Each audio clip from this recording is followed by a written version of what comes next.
Trump mentions Chinese food's popularity in America in a diplomatic setting. There's nobody like this guy. Nobody. He understands how to work a room, how to work people better than anybody else, and we're going to get into it today. All right, this is the ordinary. I got some. Sorry, that was the. I'm trying to see the chat at the same time. All right, it's a live show. Ordinary American. I'm your host, Paul Sarkis. This is an anti-leftist show, anti-democrat. There is so much going on as usual. I got pages. I won't get through it all. But we are going to talk about Xi and Trump and China. But we're going to first start with, I got a couple of comments about yesterday that leads me to believe I didn't address things well enough when I was mentioning yesterday that the Democrat Party is basically a dead party, that without stealing our elections and our money, there'd be a 20% fringe party. A bunch of people were saying, well, wait a second, how can you say that? Look at all the seats they have, and Congress is almost equal, and they won the White House, et cetera. Well, beyond the obvious corruption, I thought I would sort of break down just briefly a couple of items around that topic. Okay, so the Democrats are essentially, freaking out. I'm gonna try to play here if I can find it. I'm gonna put it up on the screen here, not play. Mark Elias, he is a big Democrat lawyer who is at the center of all of the lawfare against Trump. Okay, he posted, Mark Elias, he posted a quote from the Virginia Constitution. Whenever any government shall be found inadequate or contrary to these purposes, a majority of the community hath an indubitable, inalienable, and indefeasible right to reform, alter, or abolish it in such manner as shall be judged most conducive to the public weal. Sorry about that. All right. Gosh, they use hard words. By the way, that idea is basically what is in the Declaration of Independence, which is that, if, two parties aren't seeing eye to eye, then they can break it off. That was very important to the founders when they were doing the Virginia. And by the way, what was it? 5 of the first 6 presidents were from Virginia. Okay. So this is Mark Elias. The important reason to mention this is Mark Elias essentially saying we should tear down the entire sort of government in Virginia, even though, by the way, the Democrats have the governor, the lieutenant governor, the attorney general in both houses of their legislature. And as I mentioned yesterday, of the 7 justices, there's only 3 that were chosen by a Republican House and Senate. I know they're not called the House, but whatever it is in Virginia, the 2 bodies. Now, there can be, and there likely would be, there will be a huge change in the midterms. This is why they're freaking out, and this is why I say they are a dead party. I want to play, this is the great Professor Peter St. Ange. I'm going to blow it up. I want to play this. It's a little bit longer, but I think it's important. Democrats are hitting the panic button as Republicans redraw congressional districts to swing up to 19 seats for the midterms and up to 30 seats when the dust settles. Dem House Leader Jeffries calls it shocking. The New York Times disaster. For CNN's Abby Phillips, quote, "We are in the depths of hell." The reason is redistricting dramatically improves GOP odds of keeping the House in November. Long term, it takes Republicans from winning the House a third of the time to winning the House most of the time. So for those following along at home, for the past 60 years, Democrats gleefully gerrymandered Republican voters into Democrat congressional seats, then cynically used the Civil Rights Act to block Republicans drawing their own districts. As a result, Blue New England has 1 Republican despite 40% of New Englanders voting for Trump, while the South has 24 Democrat seats despite a smaller share of the vote. Now, nationwide, this gives Dems a 30-seat cheat going by red districts in Kamala states versus blue districts in Trump states. 30 seats would swing House control in 1 in 5 elections historically. Well, it means when Republicans do win, liberal rhinos set the agenda, like that one seat in New England, Susan Collins. They are the swing vote. Now, voters hate gerrymandering. Okay. Long, apologize for the length, but I think it was important. So he mentions A, the Democrats are going crazy. B, why? Because in the short term, there's going to be a 19-seat swing. They can't overcome that. That's the example of them being a dead party. Without all that cheating, the Democrats are trying to frame, as I mentioned yesterday, as following the Virginia Constitution, following the ruling from the Supreme Court, as being cheating. That is not cheating. That is following the rule of law. We can't stand the ruling in Obamacare. Ordinary Americans can, and more now. But it came from the Supreme Court. Roberts, like an idiot, put himself in a pretzel position to try to make that okay.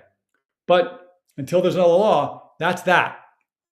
We aren't saying burn the whole thing down. What Professor St. Ange is saying there is the Democrats really use this cheating, and without it, they wouldn't be in these positions of power. We are not even getting into, it will be another day, the cheating in California that's taken their legislative ranks from what used to be close to a 50-50 to now just overwhelmingly Democrat, and how many obviously corrupted House elections have been had over there. The Democrats are a dead party, and it's not fair. It's been cheating. We're unwinding the cheating, and they can't operate in that world. Why? Because nobody wants their policies. They've gone so far left. They're lunatics. Yesterday, a congressman who was a Gill had to waste all of our time. He didn't waste our time. The issue wasted the time, and he was mocking it, saying we got to talk about essentially men being pregnant and offering them birth control. Why? For a bunch of lunatics who make us all play charades like that's possible. The party has gone so far left that it's not a real party anymore. It has control because it has the media, it has corruption, and it has theft. That's all. So I'm not going to spend more time than that, but pardon me. I did want to mention that I got some pushback saying, why are they winning elections? They're winning elections because of the corruption, because of the cheating, because of the census, because of the illegal aliens, because of the ballot harvesting, because of the mail-in ballots. Pardon me. It's live. Because of the other cheating they do with the counting of the ballots. This is why we did a whole show on who's counting the ballots in the LA mayor's race.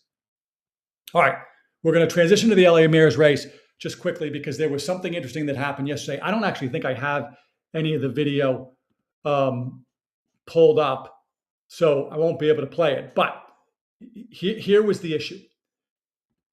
The Democrats thought they had an I gotcha. What they thought was, okay, Spencer Pratt, doesn't live in the Airstream.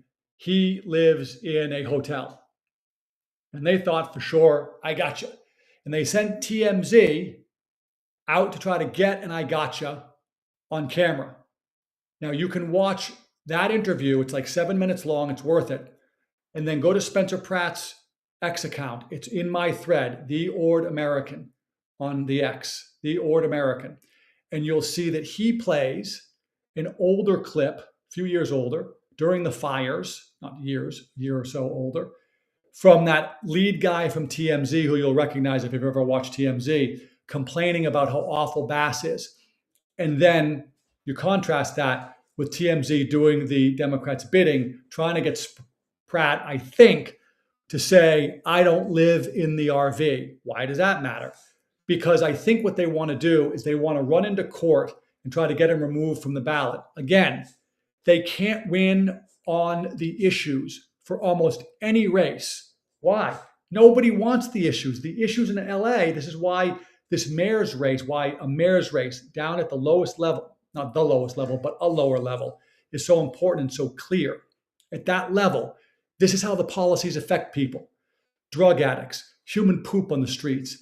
It's not safe to walk your kids to the park. At the park, there is drug paraphernalia and all kinds of ridiculous stuff you shouldn't be subjected to. Now we're hearing about the dogs being used as the test to see if the fentanyl is going to kill them, and they're torturing the dogs. This is not normal, and it's not okay. That is by choice that is all happening in Los Angeles. And TMZ is trying to help the Democrats, I think, get Spencer Pratt off the ballot. We'll see if I'm right. Doesn't matter. They're still trying to help him. Spencer Pratt handled the situation great, and I don't think they'll have anything. But you can, I think, be fairly sure that the Democrats will try something that's not, hey, vote for my policies. Why? Again, because nobody wants their policies. Nobody wants them. All right? Vote for Spencer Pratt. He is the perfect poster child for voting for a Democrat is like breaking yourself into jail. I say it all the time on this show. And if you're in LA and you're voting Democrat, not only are you breaking yourself into jail, you're breaking other people into jail without their consent. Look at what you're going to get. He's running a brilliant campaign. He should win on June 2nd, going away.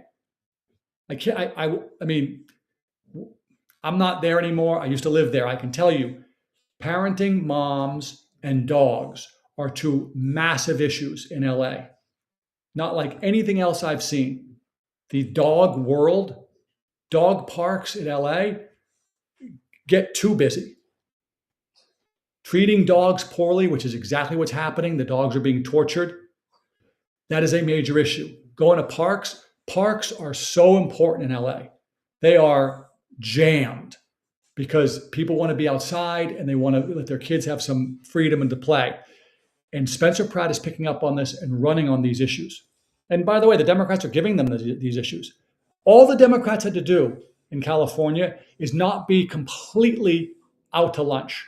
They could have been a quarter out to lunch, or even a half maybe. Instead of having homeless everywhere, they could have put them in certain areas.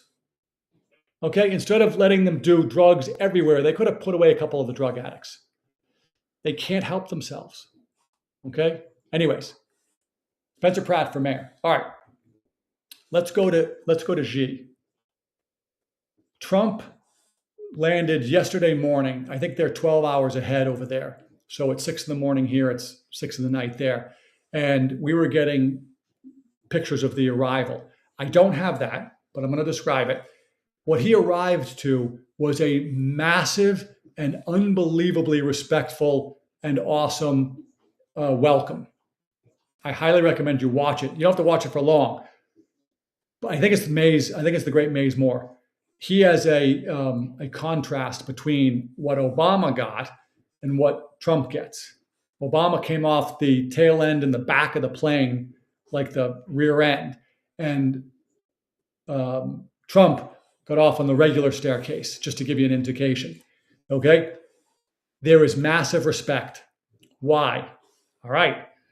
My friend Ned, who's not really Ned, who I mentioned quite a lot from the Middle East, he's an insider in the oil and gas business. He doesn't want his name used because he's in that world. He's been chiming in, and I got a lot of notes to share with you. One of the things he said was China is in tough shape around oil and gas. And, oh, that's Bruiser right there. Sorry about that. Bruiser, zip it. China is in rough shape with the oil and gas because they got a lot of their oil and gas from Iran and Venezuela. Now, what we heard earlier today was Xi said we should be partners. I am going to play this.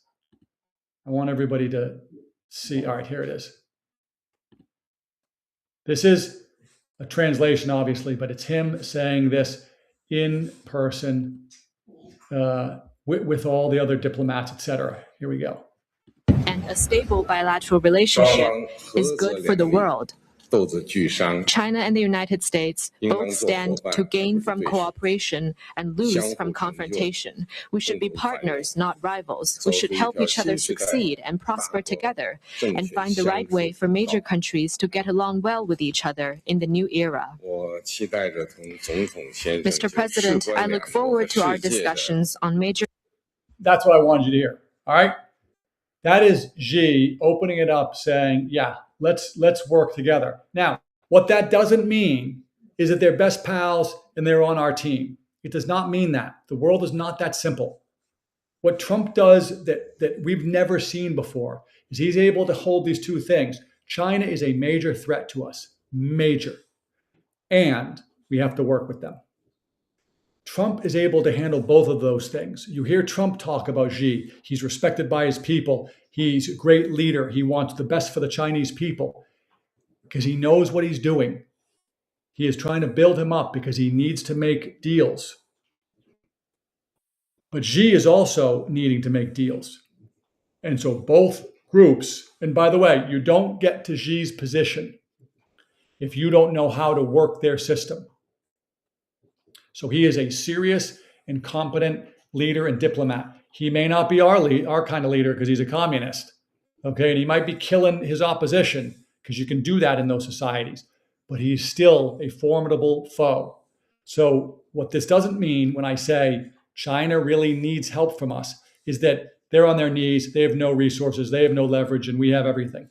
We do have leverage, and we're hearing that from Ned in the Middle East. We have leverage, okay? Now, what does Trump do? Wait, where is this thing? Let me see if I can find it. Okay. Here's sort of Trump's, where is it? Not comeback, but, his little moment. This is not with the diplomats. This is on camera. So I'm in China. We had the greatest CEOs in the whole world. We had about 30 of them, and they were pitching President Xi on doing business in China. I think they were successful. Okay. Why do I show you that after the Xi thing? He brought, as we talked about yesterday, all these executives. What do I always say? Commerce over conflict.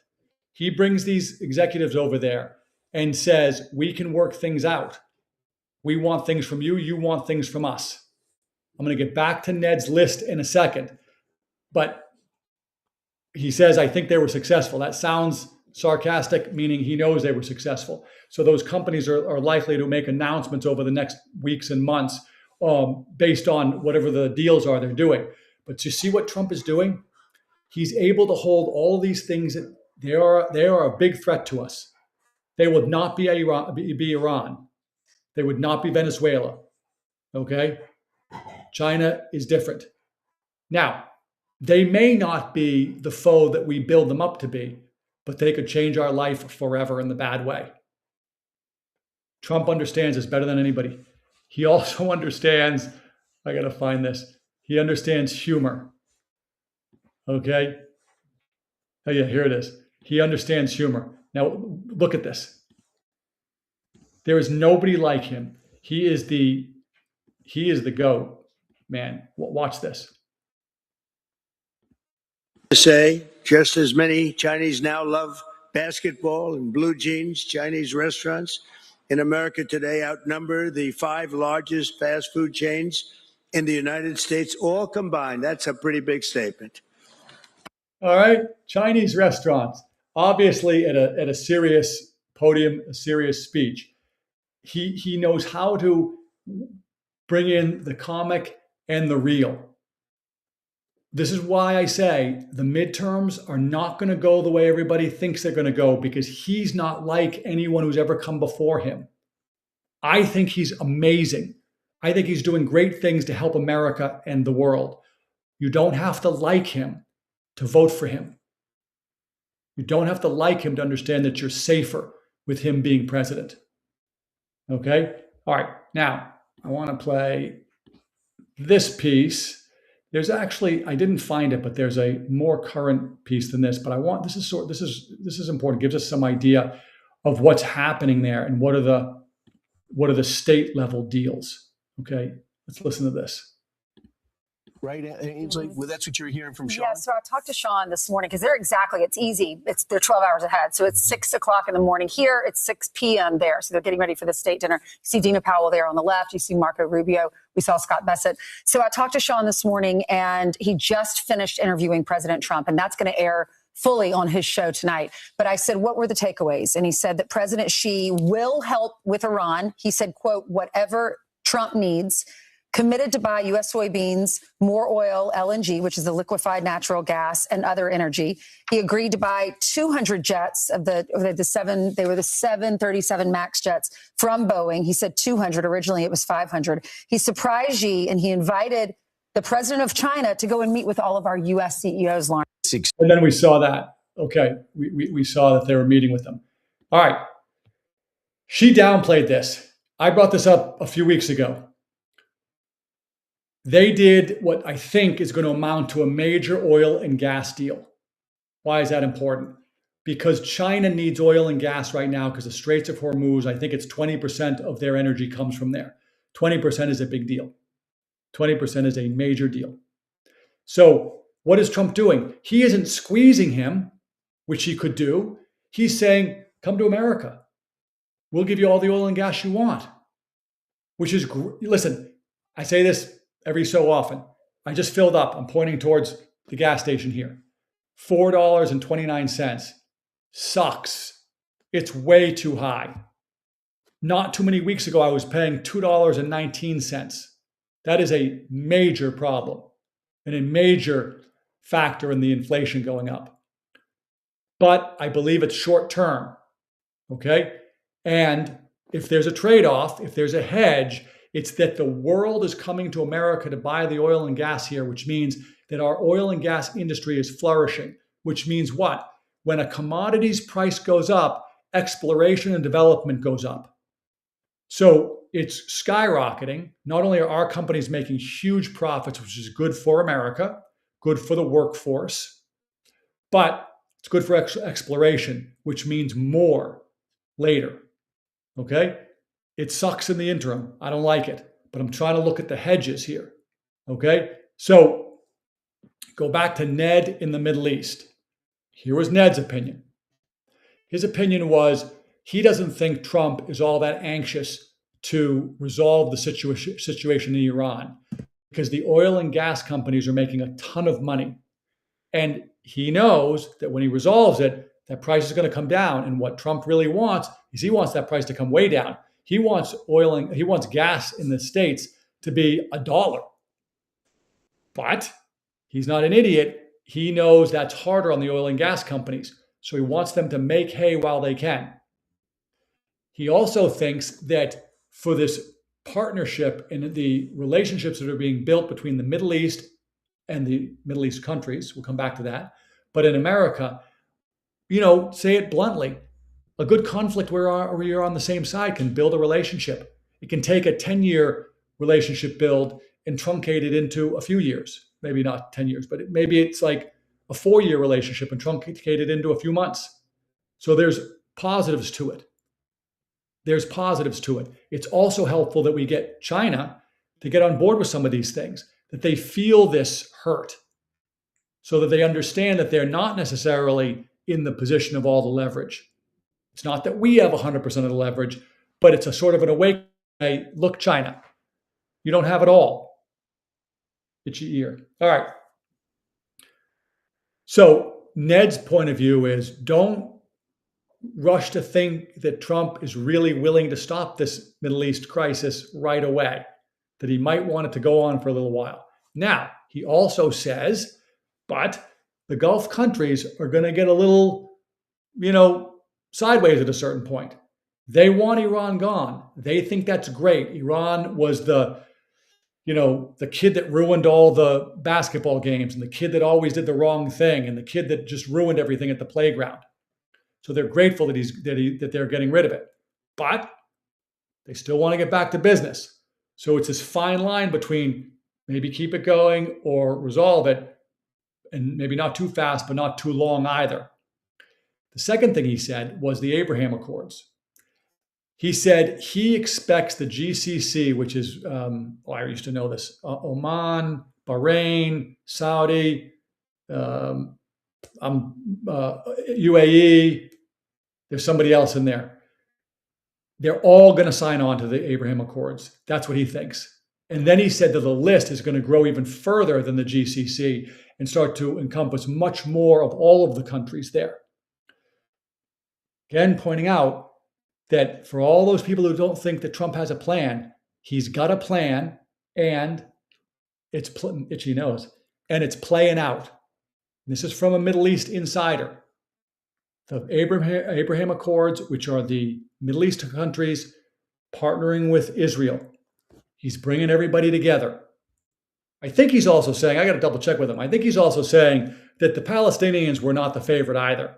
And so nobody's disappointed that Hezbollah and Hamas are gone and all of those conflicts are being resolved, because they all want commerce over conflict, unlike what the City of London, the globalists, the neocons want, which is they want the conflict because they can extract wealth from the conflict. We're going to play a little bit from Barbara Boyd here at Promethean Action in a second.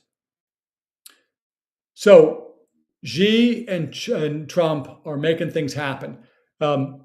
This is, I guess it's not really comic relief, but I did want to see if I can play, where is it? Where is it? Maybe I don't have it.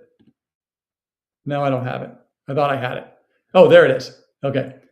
This is Rubio. Now he's talking about Cuba, but I'm just showing it really to show a little bit of what it's like on Air Force One. All right, hold on one second. Boom. In the case of Cuba, it's a very different situation. There is no economy in Cuba. To the extent there's any wealth in Cuba, it doesn't go to the people. It doesn't even go to the government. The wealth is controlled by a company owned by military generals. They take all the money. They're sitting on billions of dollars. Okay, this is a country where people are literally now eating garbage from the streets, but they have a company that controls all of the money making there that's sitting on $15-16 billion. So it's a broken, non-functional. Okay, we heard about this in Iran. The Ayatollah, I want to mention something else about the Ayatollah. The Ayatollah took over a company that was worth like $250 billion. What he's saying there is the same thing. All of you young Americans, any Americans who have this pull towards the left, you think that it's some sort of do-gooder, kumbaya, we're all in this together nonsense. They tell you that to use you to get power, and then all of the benefits aggregate at the top. That's what Rubio is saying. That's what was happening in Iran. That's what happens in Russia. That's what happens in all leftist collective societies. They use that idea to aggregate power. The famous speech that Castro gave everybody, gave them guns and says, get us power and it's for the people. Once they won, he said, give the guns back. We can't have that kind of chaos, and just give me 6 months and I'm going to wrap this thing up in a bow and all the power goes back to the people. The people are still waiting. It never goes the other way. And then I also just wanted to mention that he's in there with like a tracksuit on, which is a West Wing or some kind of a government tracksuit merch. You know, it's awesome. Okay, what I wanted to mention about the Ayatollah, Ned says that the 10th Ayatollah of whatever, the sun, is dead, and that this power struggle between the IRGC and the civilian government is real. And because the IRGCC has that they have the upper hand, but they don't want everybody to know that the Ayatollah dude is dead. And so it's turned into kind of like Weekend at Bernie's, where they got to move around. Remember that great movie from I guess it was the 80s or the 90s, where they go to the party and I forget the actor's name, McCarthy maybe, I can't remember. But they go to the party in the Hamptons at Bernie's house, who's the big boss of the insurance company or whatever, and he's dead. But they prop him up because they don't want the weekend to end. Why? Because they're chasing a girl, one of them. So I mentioned this with Biden back when he was in office. It's like Weekend at Bernie's. They just prop him up, put him in a chair, he's really dead, and they just sit him there and they answer for him. Well, Ned says that's what's happening over in the Middle East, over in Iran with the Ayatollah. All right. I wanted to mention that. Now, okay. This is the end of yesterday's episode. Promethean Action does their midweek updates. I might play the beginning too, but I wanted to play the end because I think it's important. And the deep state prosecutions are piling up. But winning the midterms means conveying how this president is reordering the world for the better by making America the premier power on the planet. Not in fancy words or highfalutin empty rhetoric like the Carneys and Obamas, but by building things for the good of our people and our future. We have the urgent task here of educating people about Trump's economic system, the American system, and its deep roots in our history starting 250 years ago with Hamilton. It means showing them the joy of having a mission in life and leaving a better world for our children, even before the president's economic policies are fully realized. That's the only way to win the midterm. Okay, she's right. That is one of the reasons we started this show. We are trying to push out to everybody. We do it in the framework of left and right. We do it in the framework of politics. We also do it in the framework of religion. She used the word meaningful. What words? Yeah, meaning. No, she didn't use meaning.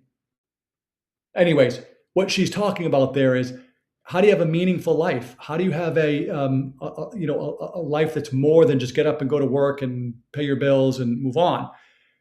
You understand what's really happening. You build stuff, both your family and your society, and we leave something better for our kids. Yes. Okay. Yes. That's exactly the message we want. I am going to go back here, I think, and play the very beginning of this episode, just so you can hear one very specific that I wanted to play. Hold on here. Up. And then on, and then there. Here's Senator Alyssa Slotkin on CNBC's Squawk Box yesterday, claiming that President Trump is going begging to China because we're losing the Iran war. But at this point, we're going in a little bit on our heels because the Strait of Hormuz, the Persian Gulf, isn't open. And now, I'm hearing a lot of things around Washington that the president is going to have to ask the Chinese for their help resolving what's going on with Iran. That doesn't put us in a strong position. That means we need something from them, and they're going to extract more things from us. So I think, obviously, the Chinese are hurting as well. The whole world is hurting. The whole global economy is hurting because the Strait of Hormuz is closed. And I think it's just unfortunate that on the board, the things we need to negotiate with the Chinese, we're now creating a dependency on them that otherwise wouldn't be there if it weren't for the war in Iran. Say what, Miss Expert on Everything? China is dependent on Iran for oil and gas. The Strait of Hormuz being closed is hurting a Chinese economy that was already weak. Meanwhile, because of Trump, our economy is roaring and we're drowning in surplus oil and gas that the world is lining up to buy. That's called leverage in real-world power politics. Slotkin spent the weekend in Toronto with Mark Carney, Barack Obama. And we went over that the other day, okay? By the way, Slotkin, she is a globalist, City of London, CIA, piece of garbage, anti-American. And I love Barbara Boyd's dry humor there. Miss Know-It everything or whatever she said. As we already went over, we did not go in there hat in hand. We had the upper hand, but Trump understands that it's not a cartoon. It's not like squash and get everything. You gotta play. The Chinese play the long game, like thousands of years long. Xi right now recognizes that Trump's in. He recognizes, well, how does this work for us? Well, we can do these things. We got to get some oil and gas. We got to do these other things. China is the ultimate no lifetime subscriptions. I love that line. It's from a great movie, The Thief, with Michael Mann's movie with the great late James Caan, where he uses that phrase like no lifetime subscriptions. No lifetime subscriptions for China or us, okay? But they're doing stuff. Commerce over conflict. And yes, in order to win the midterms, we have to keep on getting the word out about the greatness of Trump's plan. It sucks at the moment because of the gas situation, but it will get better. And when the things open up, it is likely to get better quickly. Okay, likely to get better very quickly. All right, I'm going to switch gears. At the end of our shows, often I like to talk a little bit. Yesterday we talked about prayer, and we like to talk on Fridays, Forgiveness Fridays. Today, I'm going to bring in, I saw this earlier today and I just thought I would play it. It's a pretty decent message in the midst of all this chaos and darkness. This is Eric Church giving a commencement address at UNC, University of North Carolina. I'm going to play just this one little section. He plays a song at the end. We're going to skip that. But I thought what he said here was interesting. With each other, the chord your life makes is full and resonant and true. All six will drift, not one or two, all six, in their own time, in their own season. Your faith will go quiet when you need it loud. Your family will get complicated in a way only the people who love you most can complicate things. You will go through hard seasons with your spouse. Your ambition will hollow out and your resilience will wear thin. Your community will start to feel like an obligation, and your world will try to sand down the edges of exactly who you are. This is not failure. This is not weakness. It's the inevitable, universal experience of living in an imperfect world that doesn't stop to let us tune up. All right. He goes on to sing this song. I highly recommend you look it up and you watch it. It's pretty great. But in the midst of all this stuff, I wanted to point out that message. There's going to be hard times. There's going to be discomfort. The things that you relied on, your family, are going to get complicated. Things with your spouse are going to get complicated. Work, community, your faith, you're going to ebb and flow. But that's just life. It's not failure. Why? Go back to the story of David. We've been studying that in one of the Bible studies that I go to. No matter what happened to him, we all remember David and Goliath, and woohoo, he was the hero. We forget the rest of his life. He did some awful things, and he had some punishments by God, and it was bad. And he kept on coming back. And that, I think, is what Eric Church is saying. Now, he didn't put it in the religious context, but I bet he would if he was not at UNC. Like, you got to keep on coming back. You got to keep on fighting. You got to keep remembering the good things. As Prince said, that's the thing we call life. Like, some bad stuff happens. The gas prices right now. But it will get better. It will. And right now, thankfully, we have a great leader in the White House. We have a great leader who understands humor and seriousness. He knows how to use the stick and the carrot. And he understands what's really happening here. And he's bringing back the American system. And the American system is self-reliance on all the super important things in our supply chain. Manufacturing, because you are what you make. A partnership with smaller government, but a government, because as the founding fathers told us, we have to have a government, because men are not angels. Federalist 51, James Madison. But a small government. I just saw the other day we're shedding more jobs from the federal government. Good. But we're making investments. Did you see the investment that we made in Intel? We've made like $60 billion off of that or something like that. I mean, it sounds like that alone is going to pay for this Iran conflict. Okay? Trump is bringing back some of these things. Things are picking up. Okay? If Spencer Pratt can win in LA, LA will start to pick up. This is why it's so important. The left can't allow that. Be on your toes out there in LA. Whoever's working security for Spencer Pratt, be on your toes. You got to be. The left is capable of anything, as we've seen. Okay, that's the show today. So much. I didn't even get to 4 pages. All right, tomorrow. Normally we're here at 2 and we do Forgiveness Friday. Tomorrow will be the first recorded show. So it will be something that we'll probably make later tonight. So it won't have quite the, urgency or stories that happen tomorrow. And we're going to do the same thing on Monday. And then we'll be back live on Tuesday. I'm going to do it that way. I mean, if you got some ideas, I've got 2 or 3 ideas that we might do tonight. I'm not sure if we'll do just another version of the show, but for whatever news has come out tonight, or if we might do one of our 15-minute or longer, like deep dives into something. I always like to go into Bitcoin and the digital credit instruments, and there's been a lot of news on that, so maybe we'll do some of that. Anyways, That's what Friday and Monday are going to bring. I am rooting for you. I hope you'll root for me. And to give him credit and to remind us, the great Father Mike Schmidt says, I'm praying for you.